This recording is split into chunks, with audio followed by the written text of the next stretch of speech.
Hello les amis, j'espère que vous allez bien. Soyez la bienvenue sur ma chaîne. Cette semaine, je voulais vous montrer un petit truc que je me suis fait franchement en quoi 30 minutes, même pas, le temps de filmer et tout ça. C'est une robe que j'ai décidé de faire, une sorte de copier-coller, mais adapté à ma sauce. J'avais ce tissu, un jersey de polyester blanc, que j'avais commandé sur le site Découpant de Saint-Pierre. Je l'avais depuis un petit moment. Il est normalement infroissable, mais bon, je l'ai gardé depuis très très longtemps, donc il a fait quelques plis. J'ai donc décidé de le repasser un petit peu pour avoir un tombé plus propre, plus net. Donc je l'ai plié en deux. Là, c'est vraiment un projet hyper simple. Donc on a deux pièces qu'on va découper. On coud sur les côtés et sur les épaules et c'est terminé. Pas d'encolure, pas d'ourlet, rien du tout. L'avantage, c'est que le tissu ne s'effiloche pas, donc on peut laisser les bords bruts tels quels. Donc vraiment nickel. Avant de vous montrer comment j'ai fait, je vais vous inviter à vous abonner et à activer la cloche de notification. N'hésitez pas à le faire, c'est vraiment un moyen de nous montrer que vous nous soutenez, pardon, que vous aimez ce qu'on fait qu'on produit comme contenu. Et ça fait toujours du bien de constater que notre travail plaît. Donc n'hésitez pas, c'est gratuit et, euh, et ça fait plaisir. Bon allez, je vous montre comment j'ai fait. Ça c'est une robe que j'avais achetée de mémoire sur le site ASOS. C'est le même tissu. C'est un jersey de polyester. Donc je voulais me le refaire. C'est une très très vieille robe. Je l'ai depuis peut-être 10 ans. Ouais, je pense que ça doit faire 10 ans que je l'ai. Comme vous pouvez le voir, c'est une encolure V. Elle est doublée au niveau de la poitrine, mais moi j'ai décidé de laisser tel quel parce que mon tissu était très très très épais. Ok? Donc si vous avez, c'est pour vous montrer que vous pouvez reproduire vos vêtements et les adapter à vos goûts, au tissu, enfin à plein de choses. Bon, comme j'avais envie d'un... Vous savez que moi j'aime bien me mouler, j'adore me mouler. Donc j'ai décidé de faire cette robe. Au départ, je m'étais dit que j'allais faire une mini-robe, mais après j'ai décidé de la prolonger jusqu'au niveau des chevilles. Bon, ici je ne l'ai pas montré, mais je l'ai prolongée jusqu'au niveau des chevilles. Ensuite, j'ai tracé ma marge de couture. J'y suis allée un peu franco parce que je me suis dit, bon, il vaut mieux avoir un peu plus de tissu que pas assez. Donc j'ai ajouté 2 centimètres au niveau des côtés pour être plus à l'aise. Et puis j'ai ajouté 1,5 cm au niveau des emmanchures, de l'encolure que j'avais au départ décidé de coudre. Et puis finalement j'ai changé d'avis. Donc j'ai dégarni tout ce que j'avais ajouté comme marge de couture au niveau des emmanchures et de l'encolure. Bon bref, regardez, vous allez comprendre. Bon, je trace mes marges de couture. Vous voyez, c'est très très simple. Franchement, ça va très très vite. J'épingle tout ça et je vais venir découper le tout ensemble. Je précise que ce n'est pas un tutoriel à proprement parler parce que vous n'avez pas forcément la robe dont je me suis servie comme modèle, mais c'est ici une façon de vous montrer comment faire si vous voulez reproduire un vêtement. Ok? Donc, pas de panique, pas de commentaires du genre ouais, mais comment faire, comment si, non. On, c'est juste pour vous montrer que c'est possible de reproduire des vêtements de notre garde-robe et même de les adapter à notre sauce. Ok? Je vous ai montré la vue d'ensemble de mon tracé. Je vais maintenant venir découper tout ça et passer à la surjeteuse.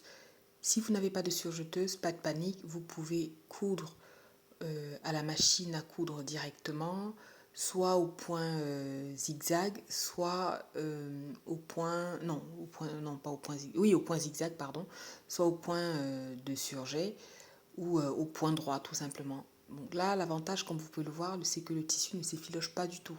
C'est vraiment le grand avantage des jerseys en polyester, c'est que on peut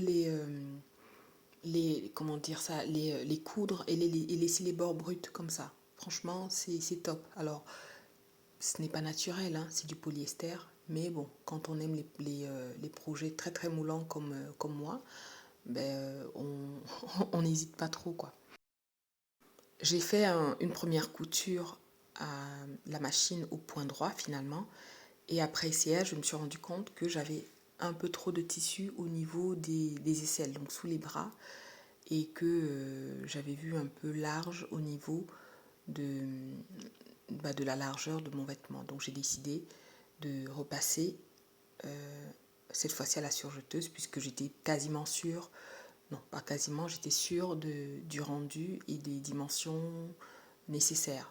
Donc là, je suis en train d'épingler tout le long pour pouvoir passer directement cette fois-ci à la surjeteuse et mon vêtement sera presque prêt. Comme je vous disais, c'est l'avantage de prendre, enfin moi j'aime bien avoir un peu plus de tissu. Comme ça, si j'ai besoin de faire des retouches, si j'ai besoin d'agrandir le vêtement, surtout quand je n'ai pas de patron et que je n'ai pas fait de toile, je prends toujours un peu plus large, quitte à ce que j'ai besoin derrière de venir enlever le petit surplus.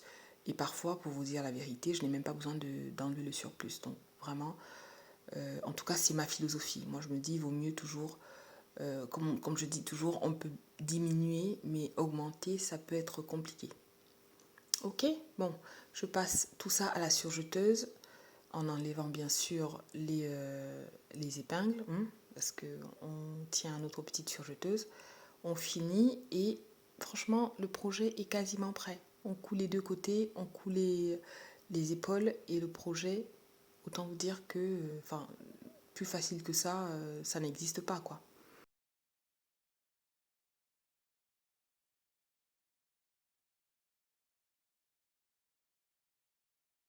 Une fois que j'ai fini à la surjeteuse, je vais venir dissimuler mes fils de couture à l'intérieur grâce à une aiguille au gros chat. C'est une méthode que je vous ai déjà montrée dans d'autres vidéos. Si vous avez besoin de la revoir, je vais voir si je peux vous mettre le lien en barre d'infos. Bon, si vous me le demandez en commentaire, je vous mettrai le lien en commentaire. Autrement, ce n'est pas compliqué, je l'ai déjà montré. Vous pouvez également couper les fils boucleurs et tirer dessus. Ça vous fait un nœud qui est solide. Moi, je ne voulais pas faire ça ici puisque j'allais laisser les bords bruts comme ça. Pour terminer, je viens modifier un petit peu l'encolure. Je vais essayer de tracer pour avoir quelque chose de plus droit, de plus joli, de plus net surtout. Rappelez-vous qu'au début j'avais ajouté un peu de marge de couture au niveau de l'encolure dos et devant, donc je vais venir ici enlever cette marge de couture tout simplement en traçant et en découpant la longueur correspondant à cette marge de couture. Donc je trace, je me fais un repère au niveau du point où je voudrais que mon décolleté arrive, sachant que dans mon cas, dans le dos c'est un peu plus ouvert que devant. À l'aide de ma règle japonaise, je trace le, le morceau de tissu que je voudrais enlever et je viens tout simplement couper avec ma paire de ciseaux. Bon, ici j'ai épinglé pour avoir les deux bords bord à bord bien alignés pour pouvoir avoir un résultat plus net. Donc voilà. Pour finir, je vais venir passer mon fer à repasser sur les traces que j'avais faites au stylo effaçable. Donc c'est l'avantage du stylo effaçable, c'est que une fois que vous avez fini de tracer, vous pouvez passer un peu de chaleur et les traces s'en vont.